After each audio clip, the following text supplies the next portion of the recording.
Hello बच्चों, आपका स्वागत है पेपर हैकर में। मैं हरमिंद्र कुमार लेकर आया हूं कक्षा 10 एनसीईआरटी मैथ सॉल्यूशन।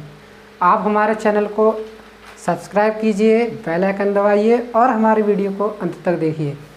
बच्चों, आज हम पढ़ते हैं कक्षा 10 की प्रश्नावली 3.4।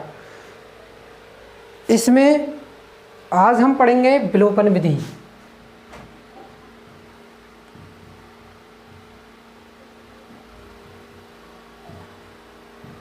विलोपन विधि से हम दो समीकरणों को किस प्रकार हल करेंगे, आज हम इसके बारे में पढ़ते हैं। जैसे बच्चों क्वेश्चन नंबर 1 का पहला है, क्वेश्चन नंबर 1, निम्न समीकरणों के युग्म को विलोपन विधि तथा प्रतिस्थापन विधि से हल कीजिए, कौन सी विधि अधिक उपयुक्त है। बच्चों, हमने अभ्यास 3.3 में पढ़ा कि प्रतिस्थापन विधि से दो समीकरणों को किस प्रकार हल करते हैं। आज हम पढ़ेंगे कि विलोपन विधि से दो समीकरणों को किस प्रकार हल करते हैं। पहला क्वेश्चन है बच्चों, x + y = 5 और 2x - 3y = 4। विलोपन विधि से सॉल्व करने के लिए हम क्या करेंगे बच्चों, हम दोनों समीकरण में यह देखेंगे कि x का गुणांक और y के गुणांक क्या हैं। जैसे x + y = 5 में x का गुणांक 1 है, y का गुणांक 1 है, और 2x - 3y = 4 में x का गुणांक 2 है, y का गुणांक 3 है। हम विलोपन विधि से हल करने के लिए हम इन दोनों समीकरण में से किसी एक के गुणांक बराबर कर लेंगे। मतलब जैसे यहाँ पर x का गुणांक 1 है और यहाँ x का गुणांक 2 है, तो हम ये करते हैं कि यहाँ पर भी x का गुणांक हम 2 कर लेंगे। ठीक है, फिर उसके बाद हम विलोपन विधि अपनाएंगे। या इस प्रकार कर लें, जैसे यहाँ y का गुणांक 3 है तो हम यहाँ पर भी y का गुणांक 3 कर लें। ठीक है, फिर हम विलोपन विधि इसमें लगा सकते हैं। तो बच्चों, हमारी पहली इक्वेशन है x + y = 5। तो हम क्या करेंगे, हम यहाँ x का गुणांक 2 कर लेते हैं। ठीक है, तो इसके लिए हम क्या करेंगे, समीकरण 1 में 2 से गुणा कर देंगे। ठीक है, समीकरण 1 में हम 2 से गुणा कर देंगे, क्योंकि समीकरण 2 में x का गुणांक 2 है और समीकरण 1 में x का गुणांक 1 है। इसलिए गुणांक बराबर करने के लिए समीकरण 1 में 2 से गुणा कर लेते हैं। जब हम समीकरण 1 में 2 से गुणा करेंगे तो ये हो जाएगी 2x + 2y = 10। ठीक है, हमने समीकरण 1 में 2 से गुणा कर ली। अब हम समीकरण 2 इसके नीचे लिख देते हैं। ठीक है बच्चों, 2x + 2y = 10 ये हमने समीकरण 1 में 2 से गुणा करने पर प्राप्त की है, और 2x - 3y = 4 ये हमारी समीकरण 2 है। तो अब क्या करेंगे बच्चों, विलोपन विधि के लिए हम इन्हें घटा देंगे। ठीक है, हम इसलिए घटा रहे हैं जिससे 2x से 2x हमारा घट जाएगा या कट जाएगा, जिससे x हमारा जो है वो विलोपित हो जाएगा। यही हमारी विलोपन विधि कहलाती है। जब हम घटाएंगे बच्चों तो 2x में से 2x घट जाएगा, माइनस माइनस प्लस, क्योंकि घटा रहे हैं ये माइनस प्लस में चेंज हो जाएगा, और यहाँ माइनस आ जाएगा क्योंकि यहाँ प्लस चिन्ह था। घटाने पर 2x से 2x कट जाएगा, 2y और 3y 5y हो जाएंगे, और 10 में से जब 4 घटाए जाएंगे तो 6 प्राप्त होगा। y बराबर प्राप्त होगा 6/5।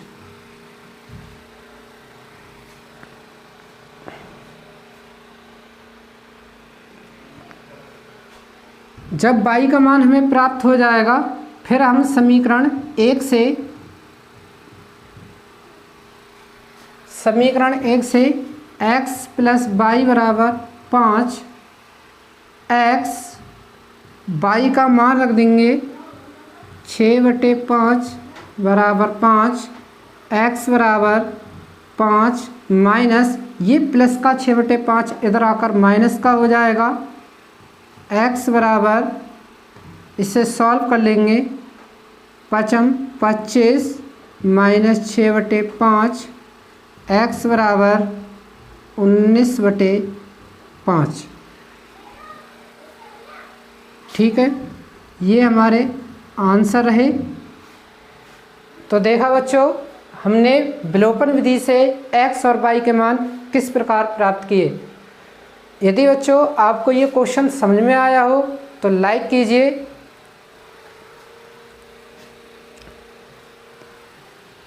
अगला क्वेश्चन देखते हैं।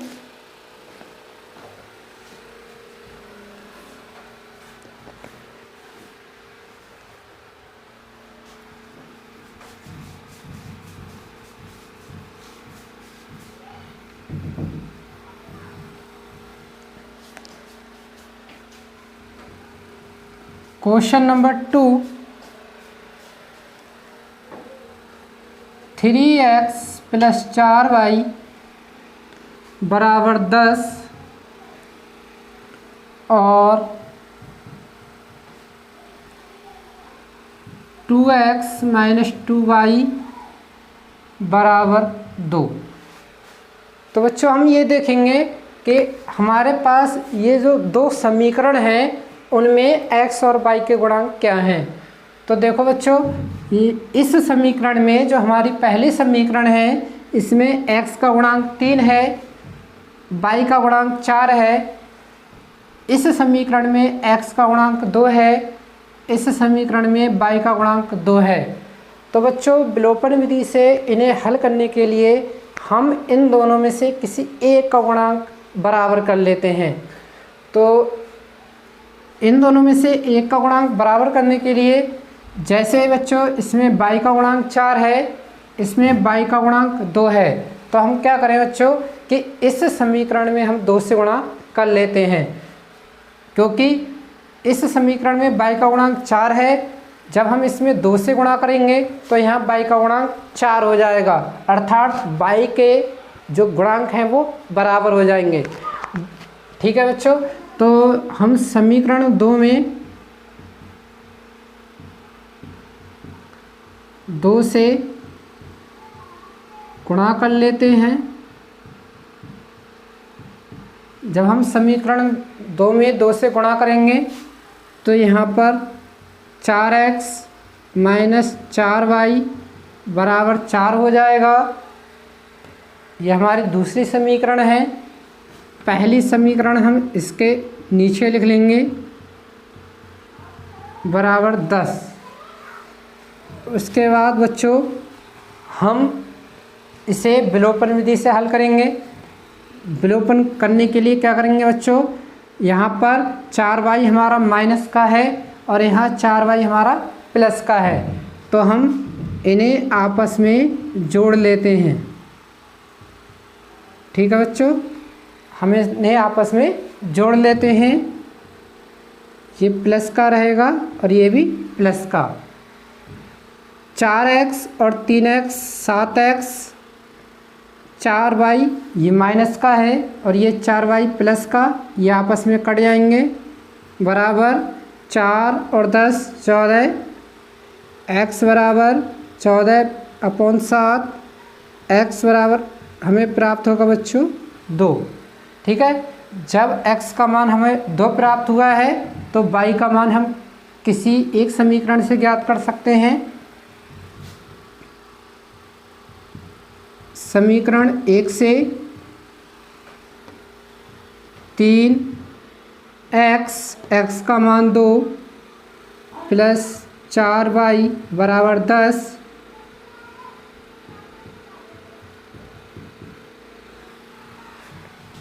ये 6 इधर आकर माइनस का हो जाएगा,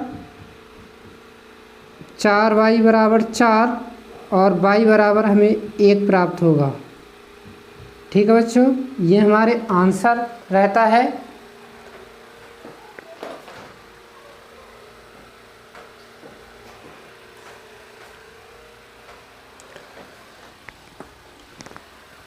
इसी प्रकार बच्चों क्वेश्चन नंबर 3 है हमारा।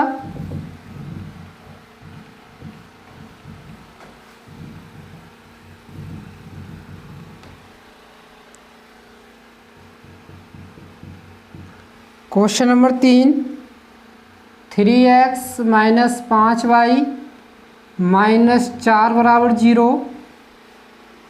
और 9x बराबर 2y प्लस 7। ठीक है बच्चों, ये हमारी पहली समीकरण है और ये हमारी दूसरी समीकरण है। इस पहली समीकरण को हम इस प्रकार भी लिख सकते हैं, 3x माइनस 5y बराबर 4। ये जो माइनस का 4 है वो इधर आकर प्लस का 4 हो जाएगा। इसी प्रकार बच्चों हम इस समीकरण को भी लिख सकते हैं, 9x, ये 2y प्लस का है, इधर आकर माइनस का 2y हो जाएगा और बराबर में 7 बचेगा। अब देखते हैं बच्चों, ये हमारी पहली समीकरण है और ये हमारी दूसरी समीकरण है। हम इन दोनों समीकरणों में किसी एक का गुणांक बराबर कर लेते हैं। ठीक है बच्चों, जैसे यहाँ x का गुणांक 3 है, y का गुणांक 5 है, यहाँ x का गुणांक 9 है, यहाँ y का गुणांक 2 है। ठीक है बच्चों, अब इन दोनों में से किसी एक का गुणांक बराबर करने के लिए हम इस समीकरण में 3 से गुणा कर लेंगे, क्योंकि जब हम इसमें 3 से गुणा करेंगे तो हमारे पास ये 9x हो जाएगा। ये 9x और ये भी 9x, यानी x के गुणांक बराबर हो जाएंगे। तो समीकरण 1 में 3 से गुणा कर लेंगे। समीकरण 1 में 3 से गुणा करने पर 9x माइनस 15y बराबर 12। दूसरी समीकरण को हम इसके नीचे लिख देंगे 7। ठीक है, देखेंगे बच्चों, ये 9x और ये 9x हमारे दोनों प्लस के हैं। इन दोनों को काटने के लिए हमें इन दोनों समीकरणों को आपस में घटाना होगा। घटाने पर ये माइनस का हो जाएगा, प्लस माइनस, माइनस के 15y और ये प्लस का 2y, यानी माइनस का 13y बराबर 12 में से जब 7 जाएगा तो 5 बचेगा, यानी y बराबर 5 बटे माइनस का 13। ये जो माइनस का 13 है वो अपॉन में आ जाएगा और y बराबर प्राप्त होगा हमें माइनस 5 बटे 13। अब जब हमें y का मान प्राप्त हो गया तो किसी एक समीकरण से हम x का मान ज्ञात कर सकते हैं। समीकरण 1 से 3x माइनस 5 y का मान माइनस के 5 बटे 13 बराबर 4। 3x माइनस माइनस प्लस 5 और 5 की गुणा करेंगे तो 25 बटे 13 बराबर 4। 3x बराबर 4। ये जो प्लस का 25 बटे 13 है वो इधर जाकर माइनस का हो जाएगा। 3x बराबर 13 चौक 52 माइनस 25 बटे 13। 3x बराबर 12 में से जब 5 जाएगा तो 7 बचेंगे।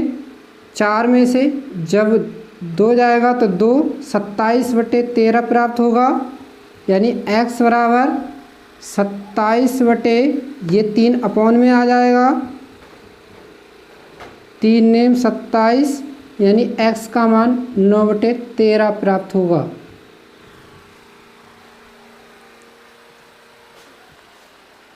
इसी प्रकार बच्चों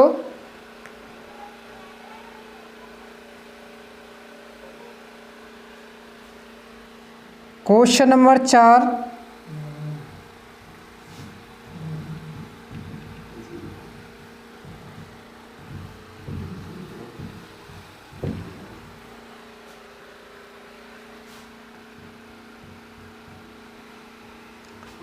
x/2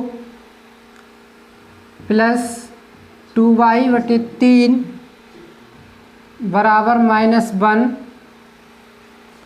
और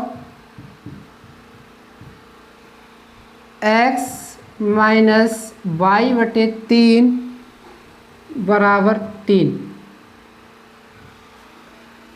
तो सबसे पहले बच्चों इन दोनों समीकरणों को हम सही रूप में लिखते हैं, अर्थात पहले इस समीकरण को सही रूप में लिखेंगे। इसके लिए हम क्या करेंगे बच्चों, x/2 प्लस 2y/3 बराबर -1 है, इसमें हम 2 और 3 इनका एलसीएम लेते हैं। तो बच्चों 2 और 3 का एलसीएम होता है 6, यहाँ 3 से गुणा होगी यानी 3x, यहाँ 2 से 4y बराबर -1। ये 6 की गुणा इधर हो जाएगी यानी 3x प्लस 4y बराबर -6। यह बच्चों हमारी पहली इक्वेशन हो जाएगी। इसी प्रकार हमारी जो दूसरी इक्वेशन है इसे भी हम लिख सकते हैं। ठीक है, हमने x के अपॉन में 1 लिख लिया, 1 और 3 का एलसीएम 3 हो जाएगा, यहाँ 3 से गुणा होगी, 3x माइनस यहाँ 1 से y बराबर 3, 3x माइनस y बराबर 3 और 3 की गुणा 9। तो हमारे पास ये दोनों इक्वेशन प्राप्त हो गई। अब बच्चों हम ये देखेंगे कि इन दोनों इक्वेशन के जो गुणांक हैं वो आपस में बराबर है या नहीं। यहाँ x का गुणांक 3 है, यहाँ y का गुणांक 4 है, यहाँ x का गुणांक 3 है, y का गुणांक 1 है। तो देखा बच्चों हमने कि यहाँ x के गुणांक आपस में बराबर हैं। जब x के गुणांक आपस में बराबर हैं तो हमें किसी संख्या से इन दोनों में गुणा करने की आवश्यकता नहीं है, ये ऐसे ही विलोपित हो जाएंगी। 3x माइनस वाई बराबर 9। 3x से 3x को विलोपित करने के लिए हम इसे घटा लेंगे।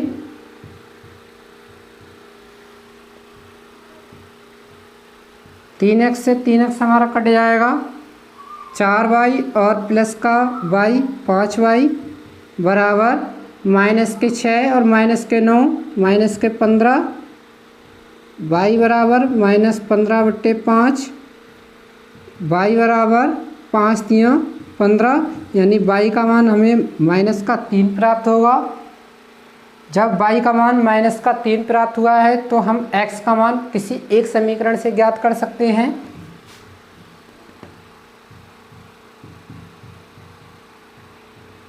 समीकरण 1 से, समीकरण 1 हमारी यह है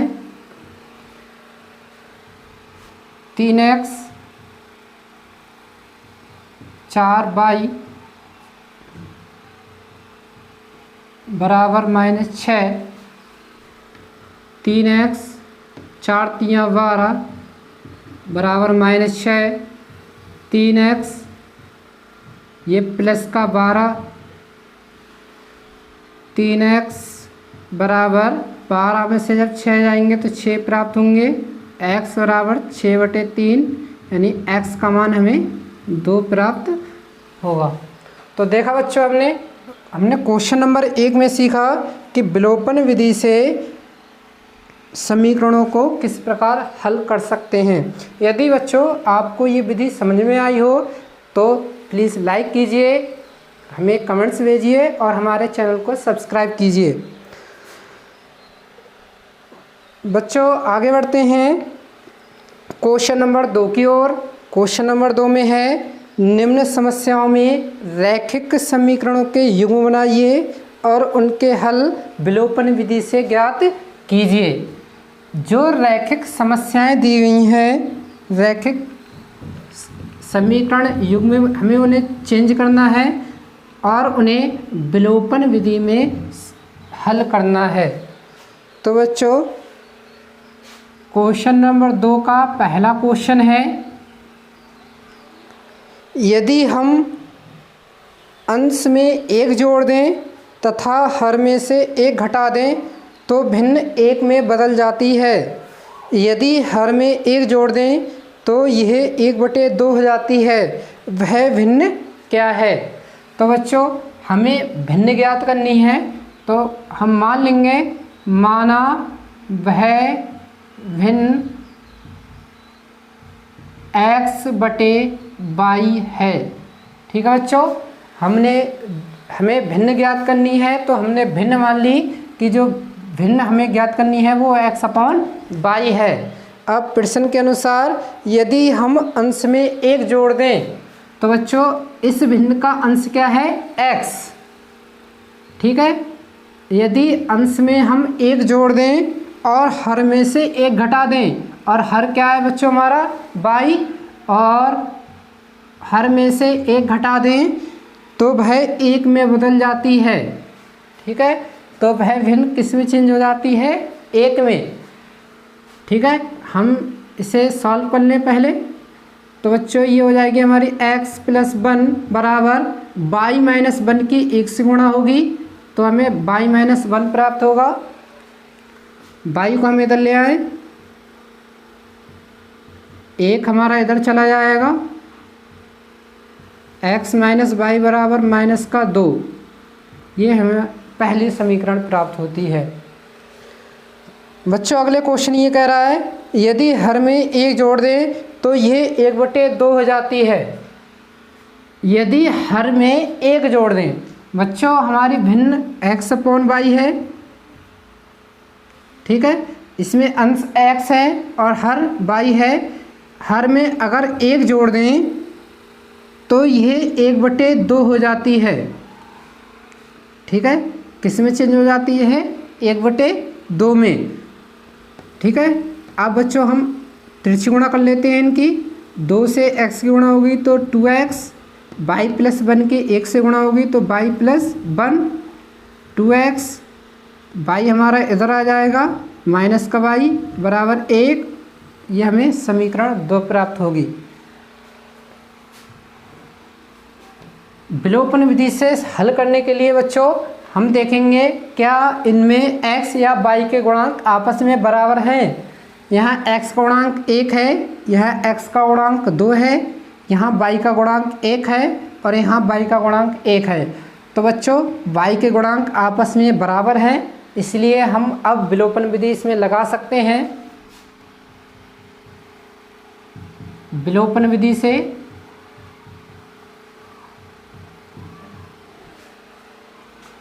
x - y बराबर -2, 2x - y बराबर 1। ठीक है बच्चों, y और y के गुणांक आपस में बराबर हैं। y से y काटने के लिए हमें यहाँ पर घटाना होगा। ठीक है बच्चों, क्योंकि जब हम घटाएंगे तो यहाँ माइनस हो जाएगा और यहाँ पर प्लस हो जाएगा। यहाँ माइनस, प्लस की y माइनस के y से कट जाएगी। x में से जब 2x जाएगा तो माइनस का x बचेगा, माइनस के 2 और माइनस का 1, माइनस का 3, x बराबर हमें 3 प्राप्त होगा। अब हम किसी एक समीकरण से y का मान ज्ञात कर सकते हैं। समीकरण 1 से x का मान रख देंगे 3 माइनस y बराबर माइनस का 2, ये माइनस का 2 इधर आकर प्लस का 2 हो जाएगा। y इधर आकर प्लस की y, यानी y का मान हमें 5 प्राप्त होगा। तो बच्चों जो हमें भिन्न ज्ञात करनी है, तो जो अभिष्ट भिन्न होगी हमारी वो होगी 3/5। ठीक है बच्चों, क्योंकि भिन्न हमने x/y मानी थी, x का मान 3 प्राप्त हुआ और y का मान 5, तो जो भिन्न है वो 3/5 है। ठीक है बच्चों,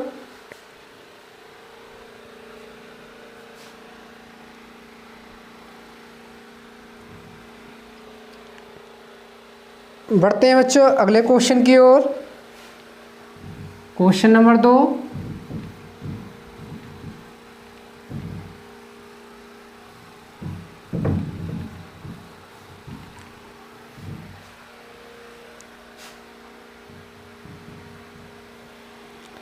क्वेश्चन नंबर 2 है 5 वर्ष पूर्व नूरी की आयु सोनू की आयु की 3 गुनी थी।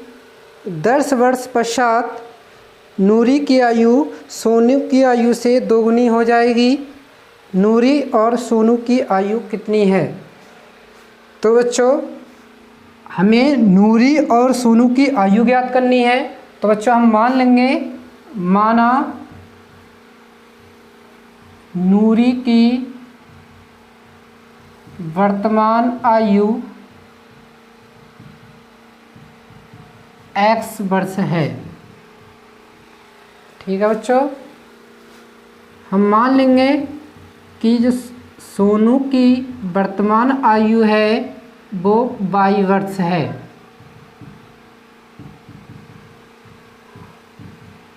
अब हम क्वेश्चन के अनुसार प्रश्नानुसार 5 वर्ष पूर्व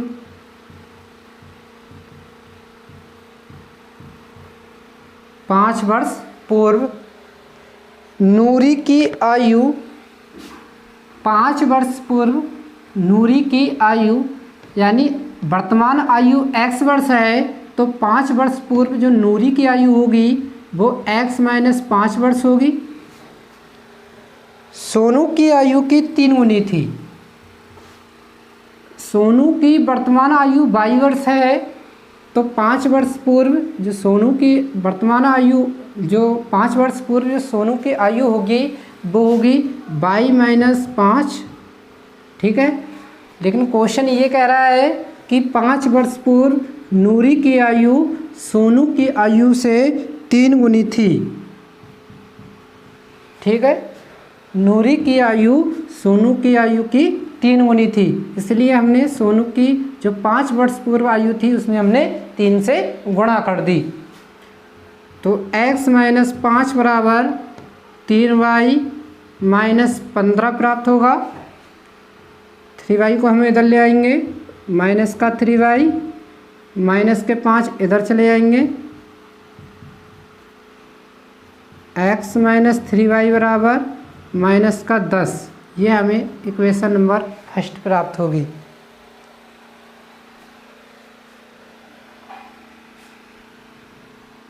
अब क्वेश्चन ये कह रहा है कि 10 वर्ष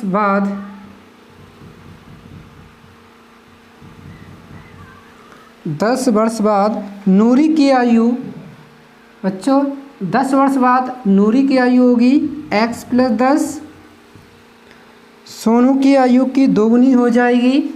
सोनू की आयु हो जाएगी बच्चों 10 वर्ष बाद y + 10, इसकी कितनी गुनी हो जाएगी? 2 गुनी, इसलिए हमने इसमें 2 से गुणा कर दी। x + 10 बराबर 2y + 10 दूनी 20, 2y को हम इधर ले आएंगे, माइनस का 2y हो जाएगा 20, ये 10 प्लस का इधर आकर माइनस का 10 हो जाएगा। x - 2y बराबर प्लस का 10 प्राप्त होगा। ये हमारी समीकरण 2 प्राप्त होगी। अब बच्चों हम ये देखेंगे कि क्या किसी एक चर के गुणांक जो हैं वो बराबर हैं, अर्थात x के गुणांक या y के गुणांक। तो देखेंगे बच्चों यहाँ x का गुणांक 1 है और यहाँ x का गुणांक 1 है, अर्थात इन दोनों में x के गुणांक आपस में बराबर हैं। तो हम अब विलोपन विधि लगा सकते हैं। विलोपन विधि से x माइनस 3y बराबर -10, x माइनस 2y बराबर 10 घटा लेंगे ने,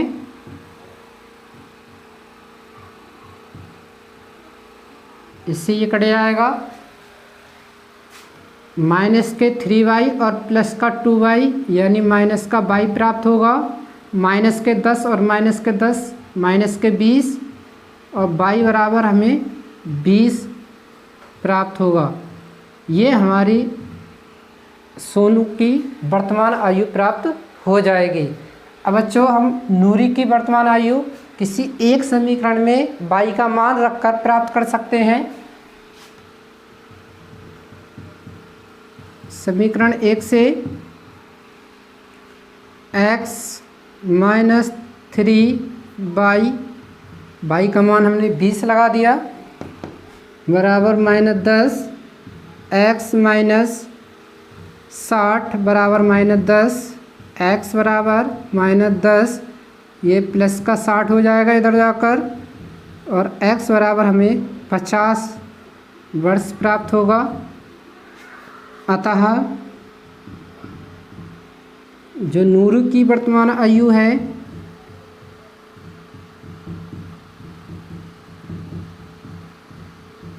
वो 50 वर्ष है और सोनू की जो वर्तमान आयु है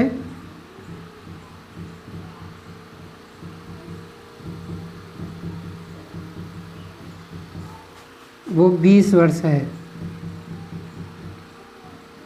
ठीक है बच्चों, ये हमारा आंसर है।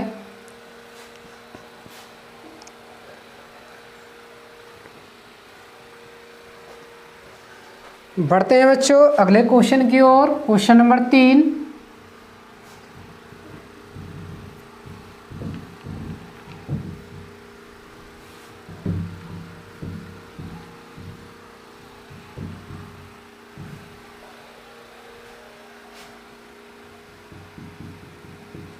क्वेश्चन नंबर 3 है इसी का, 2 अंकों की संख्या के अंकों का योग 9 है। इस संख्या का 9 गुना संख्या के अंकों को पलटने से बनी संख्या का 2 गुना है, वह संख्या ज्ञात कीजिए। 2 अंकों की संख्या के अंकों का योग 9 है। तो बच्चों मान लीजिए, माना संख्या का इकाई का अंक, ठीक है, हमें जो संख्या ज्ञात करनी है, हमने मान लिया कि उस संख्या का इकाई का अंक x है और दहाई का अंक बच्चों हमने मान लिया y। ठीक है, हमें 2 अंकों की एक संख्या निकालनी है, इसलिए हमने उस संख्या का इकाई का अंक x मान लिया और दहाई का अंक हमने y मान लिया। तो बच्चों संख्या क्या होगी हमारी, तो संख्या हो जाएगी 10 दहाई प्लस इकाई। ठीक है बच्चों, 10 दहाई प्लस इकाई, तो हमारी संख्या होगी 10 y प्लस x। ठीक है, यानी जो हमें संख्या निकालनी है वो होगी 10y प्लस x, क्योंकि इकाई का अंक हमने x माना है और दहाई का अंक हमने y माना है। अब हम क्वेश्चन की ओर आते हैं। क्वेश्चन में ये कह रहा है कि 2 अंकों की संख्या के अंकों का योग 9 है। ठीक है, यानी इकाई का अंक और दहाई का अंक जब हम जोड़ेंगे तो उनका योग 9 आना चाहिए। प्रश्नानुसार इकाई का अंक प्लस दहाई का अंक 9 के बराबर होगा। ठीक है, क्योंकि 2 अंकों की संख्या के अंकों का योग 9 है और 2 अंकों की संख्या है तो उसमें 2 अंक होंगे, इकाई का अंक और दहाई का अंक। उन दोनों को जोड़ने पर 9 प्राप्त होगा। ये हमारी पहली समीकरण हो जाएगी। दूसरी समीकरण में ये कह रहा है कि इस संख्या का 9 गुना, इस संख्या का 9 गुना, जो हमारी संख्या है उसका 9 गुना संख्या के अंकों को पलटने से बनी संख्या का 2 गुना है। बच्चों, जब हम संख्या के अंक पलट देंगे अर्थात 2.5 का अंक हमारा x हो जाएगा और इकाई का अंक हमारा y हो जाएगा, तो संख्या के अंकों को पलटने से बनी जो संख्या होगी वो होगी 10x प्लस y। ठीक है, क्योंकि संख्या के अंकों को पलटने से बनी संख्या हमारी होगी 10x प्लस y, इससे 2 गुनी होगी। 2 गुना है वह संख्या ज्ञात कीजिए। अब हम इस कंडीशन को सॉल्व करते हैं। 90y प्लस 9x बराबर 20x प्लस 2y।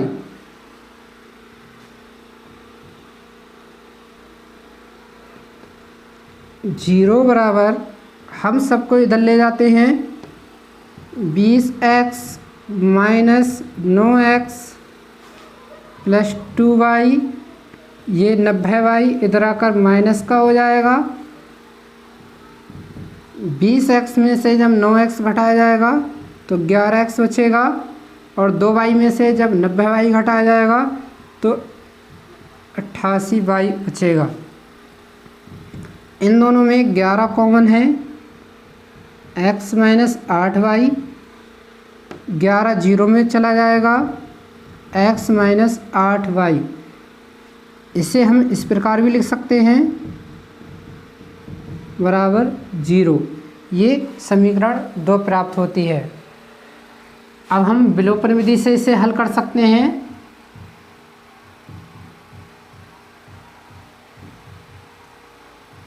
विलोपन विधि से, क्योंकि x के गुणांक आपस में बराबर हैं,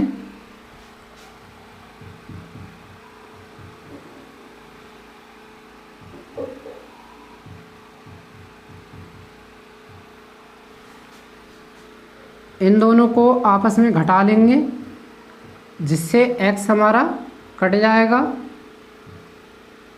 y और 8y 9y हो जाएंगे, 9 प्राप्त होगा और y का मान 1। ठीक है, अब हम किसी एक समीकरण से x का मान निकाल सकते हैं। समीकरण 1 से x प्लस वाई बराबर 9, x प्लस y का मान 1 रख देंगे, x बराबर 9 माइनस 1, x बराबर 8। ठीक है बच्चों, तो इकाई का अंक हमें x यानी 8 प्राप्त हुआ, 2.5 का अंक हमने y माना जो 1 प्राप्त हुआ, तो अभिष्ट संख्या होगी हमारी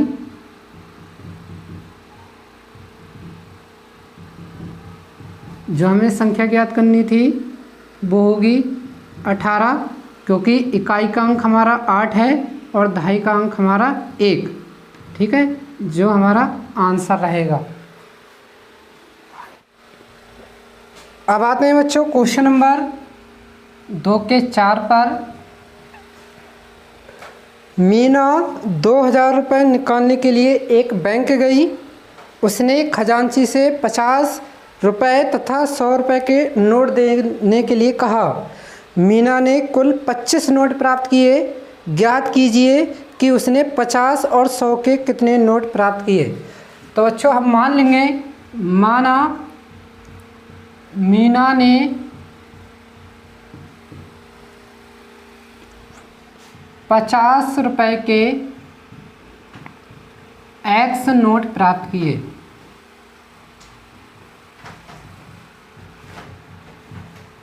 ठीक है, हमने ये मान लिया कि जो मीना ने 50 रुपये के x नोट प्राप्त किए हैं तथा 100 रुपये के y नोट प्राप्त किए। ठीक है बच्चों, अब हम क्वेश्चन के अनुसार देखेंगे। मीना ने बैंक से टोटल 2000 रुपये निकाले हैं, ठीक है। उसने 50 रुपये के एक्स नोट प्राप्त किए हैं और 100 रुपये के वाई नोट। जब उसने टोटल 2000 रुपये निकाले हैं, तो जब 50 रुपये के एक्स नोट प्राप्त किए हैं, तो 50 रुपये के जो नोट्स हैं उनकी जब हम गुणा करेंगे तो रुपए हो जाएंगे 50x रुपये, ठीक है। 100 रुपये के बाई नोट प्राप्त किए हैं, 100 रुपये की जब बाई नोटों से जब गुणा करेंगे तो रुपए हो जाएंगे 100 बाई रुपये। उसने टोटल कितने रुपए निकाले हैं? 2000 रुपये, ठीक है। 50 रुपये के नोट्स प्लस 100 रुपये के नोट्स जब आपस में जब हम इन दोनों को जोड़ेंगे तो टोटल हमें 2000 प्राप्त होगा, क्योंकि उसने बैंक से 2000 रुपये निकाले थे। इन दोनों में कॉमन लेते हैं, 50 कॉमन होगा, x + 2y बराबर 2000, ठीक है बच्चों। अब ये जो 50 है वो 2000 के बटे में आ जाएगा,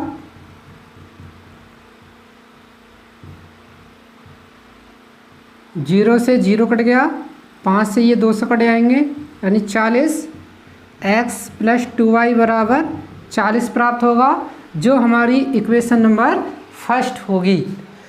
अब बच्चों क्वेश्चन में आगे बढ़ते हैं। क्वेश्चन में आगे ये कह रहा है कि मीना ने कुल 25 नोट प्राप्त किए, ठीक है। 50 रुपये के उसने एक्स नोट प्राप्त किए हैं और 100 रुपये के बाई नोट, लेकिन उससे टोटल कितने नोट प्राप्त किए हैं? 25, यानी x note plus by note, जो टोटल नोटों की संख्या है वो 25 होगी, जो हमारी समीकरण 2 होगी, ठीक है। अब हम इन दोनों समीकरणों को विलोपन विधि से हल कर सकते हैं। x के गुणांक आपस में बराबर हैं, इसलिए हम क्या करेंगे? घटा लेंगे। घटाने पर 2y में से y घटाएंगे, y प्राप्त होगा। 40 में से 25 घटाएंगे, 15, ठीक है। y का हमें मान क्या प्राप्त हुआ? 15। अब हम किसी एक समीकरण से x का मान निकाल सकते हैं। y का मान समीकरण 1 में रखने पर, ठीक है बच्चों, y का मान हम किसी एक समीकरण 1 में रख देंगे, x + 2, y का मान 15 बराबर 40 हो जाएगा, x + 30 बराबर 40, x बराबर 40 - 30, x बराबर 10 प्राप्त होगा, ठीक है बच्चों। तो उसने 50 रुपये के 10 नोट प्राप्त किए हैं और 100 रुपये के 15, ठीक है। अतः मीना ने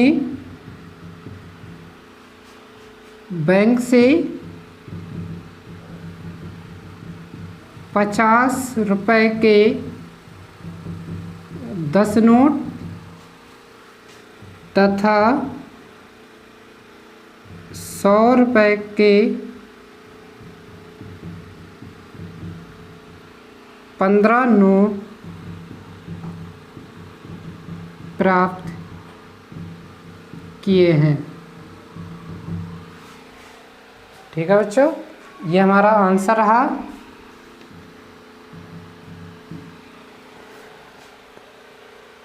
अब बढ़ते हैं बच्चों क्वेश्चन नंबर 5 की ओर।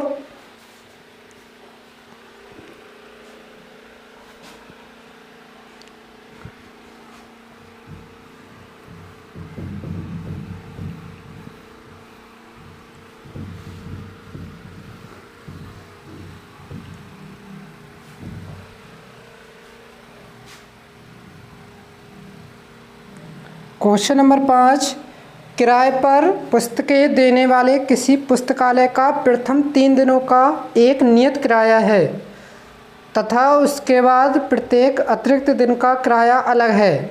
सरिता ने 7 दिनों तक एक पुस्तक रखने के लिए 27 रुपये अदा किए, जबकि सुशी ने एक पुस्तक 5 दिनों तक रखने के लिए 21 रुपये अदा किए।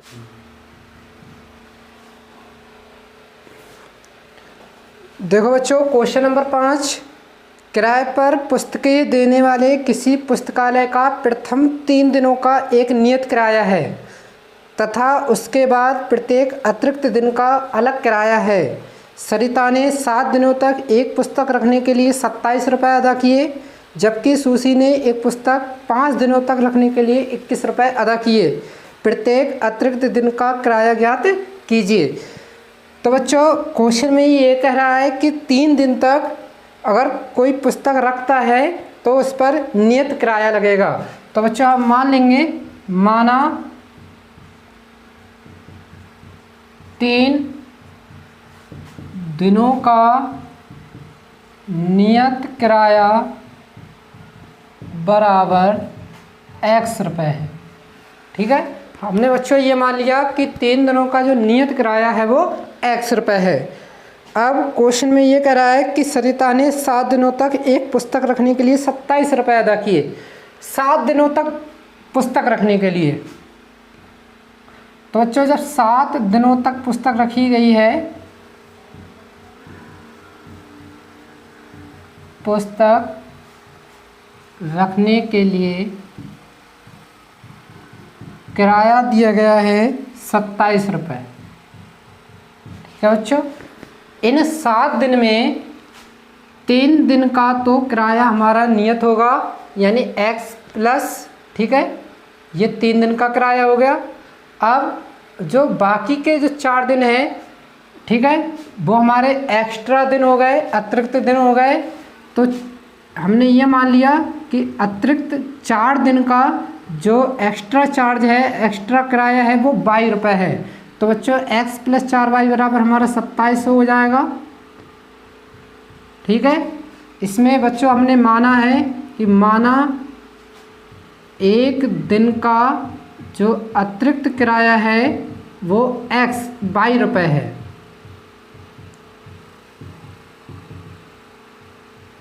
ठीक है बच्चों, हमने ये मान लिया था कि 3 दिनों का जो नियत किराया है वो x रुपये है।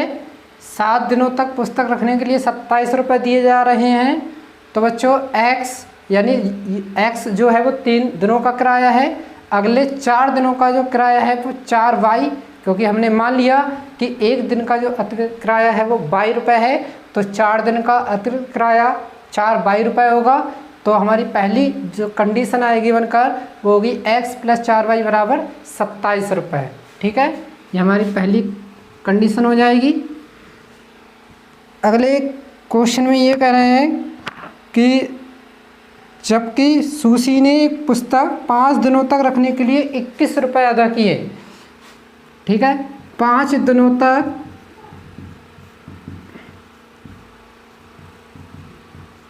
पुस्तक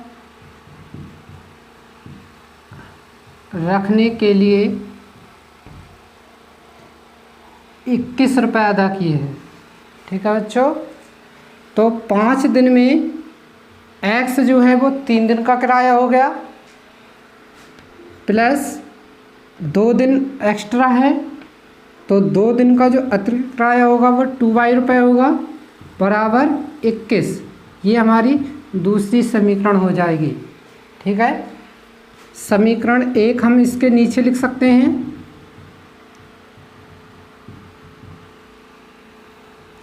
और हम इसे हल कर लेंगे।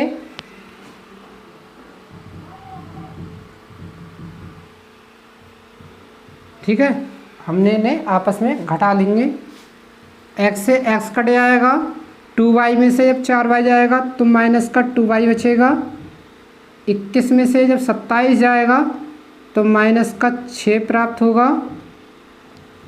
और y बराबर 3, यानी y का मान 3 रुपये आया। यानी 1 दिन का जो अतिरिक्त किराया है वो 3 रुपये है।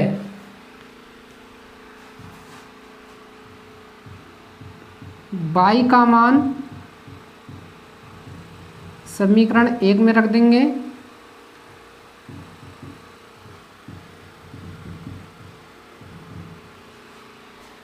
समीकरण 1 में y का मान रखने पर